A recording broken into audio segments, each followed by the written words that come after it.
Hizb ut তাওহীদের বিরুদ্ধে একটা propaganda সৃষ্টির অপচেষ্টা হতে পারে, সেটা আমি যথেষ্ট কারণ আছে বলে আমি মনে করি। কলেমার পতাকা যে টাঙানো হচ্ছে এটা নিয়ে আমি ইতিপূর্বে কথা বলেছি। দেখেন, এটা আমাদের জন্য স্পর্শকাতর বিষয়। আমরা মুসলমান, আমাদের কলেমা হচ্ছে লা ইলাহা ইল্লাল্লাহ মুহাম্মাদুর রাসূলুল্লাহ। কাজেই কোনো মুসলমান যদি ঈমান আনতে হয় এই কলেমা পড়েই ঈমান আনতে হয়। কাজে এটা যখন কাগজে বা কোথাও কোনো কাপড়ে কেউ লেখে তখন এটা আমাদের একটা স্পর্শকাতর জায়গা। বাট আমরা এটা দেখতে পাচ্ছি এবং জাতীয় আন্তর্জাতিক গণমাধ্যমে এসেছে এই ধরনের কলেমা লেখার মধ্য দিয়ে এর আড়ালে অন্য কোনো উগ্রবাদী গোষ্ঠী বা সাম্রাজ্যবাদী অস্ত্র ব্যবসায়ী রাষ্ট্রগুলির এজেন্ডা বাস্তবায়ন করার জন্য কোনো ধরনের অপতৎপরতা চালাচ্ছে কিনা এটা একটা সন্দেহের কারণ। কাজে এইটা দূর করার জন্য আমরা সরকারের কাছে অ্যাপিল করেছি, আহ্বান করেছি সরকার যেন তদন্ত করে এর মূল কারণ কি, উদ্দেশ্য কি, লক্ষ্য কি এটা যেন প্রকাশ করে। একটা প্রেস নোট যেন সরকার দেয়, যেন জনমনে কোনো আতঙ্ক আশঙ্কা না থাকে। তবে আমি আপনাকে বলি, উগ্রবাদ কিন্তু এই ধরনের নানান ধরনের ধর্মীয় স্লোগানের আড়ালেও কিন্তু হয়ে থাকে। এটা যেন কেউ হতে না পারে, করতে না পারে, সেটার জন্য আমরা সরকারের কাছে আবেদন জানিয়েছি।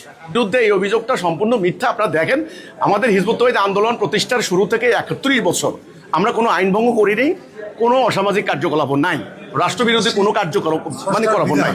রাইট, আমাদের দ্বারা কোনো ধরনের আইন ভঙ্গ করার কোনো রেকর্ড নাই।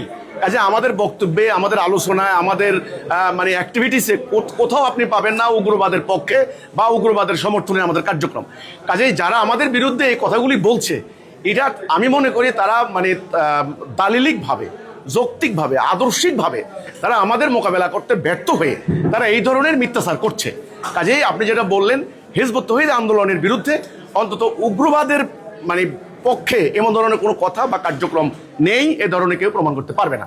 এটা একটা মিথ্যাচার। আশঙ্কা আছে, আমি আশঙ্কা করছি আপনারা কওমি মাদ্রাসা ভিত্তিক যে খেলাফত, মজলিস এই সমস্ত নামে যারা 60টি সংগঠন একত্রিত হয়েছেন, তারা একত্রিত কেন হয়েছেন এটা নিয়ে নানান ধরনের অ্যানালাইসিস আসছে। অনেকে বলছেন যে জামাতকে মোকাবেলা করার জন্য, সেটা ওদের ব্যাখ্যা। কিন্তু বাট আমার কথা হলো, আমরা দেখতে পাচ্ছি কওমি মাদ্রাসা ভিত্তিক কিছু মৌলবী, কিছু মুন্সি বা কিছু আলেম তারা কিন্তু আমাদের বিরুদ্ধে হুমকি দিচ্ছে, প্রকাশ্যে জবাই করার জন্য ঢাকা রাজধানীতে সেখানে তারা হুমকি দিয়েছে। এবং নোয়াখালীতে আপনারা জানেন যে 1 তারিখে তারা সমাবেশের ডাক দিয়েছে। এটা নিয়ে আমরা কিন্তু সরকারের নজরে এনেছি, ডিসি এসপি সাহেবের নজরে এনেছি। তো কাজে আমি আশঙ্কা করি যে তাদের এই যে একত্রিত হওয়া, এটার একটা ইন্টেনশন আছে। আমরা আশঙ্কা করি আমাদের বাড়িঘরে হামলা হতে পারে, আমাদের জানমালের ক্ষয়ক্ষতি হতে পারে।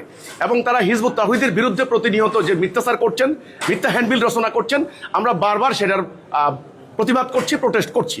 তো আমি মনে করি তাদের এই ধরনের আয়োজন এটা উদ্দেশ্য প্রণোদিত, উস্কানিমূলক এবং আগামী দিন হিজবুত তাওহীদের বিরুদ্ধে একটা প্রোপাগান্ডা সৃষ্টির অপচেষ্টা হতে পারে।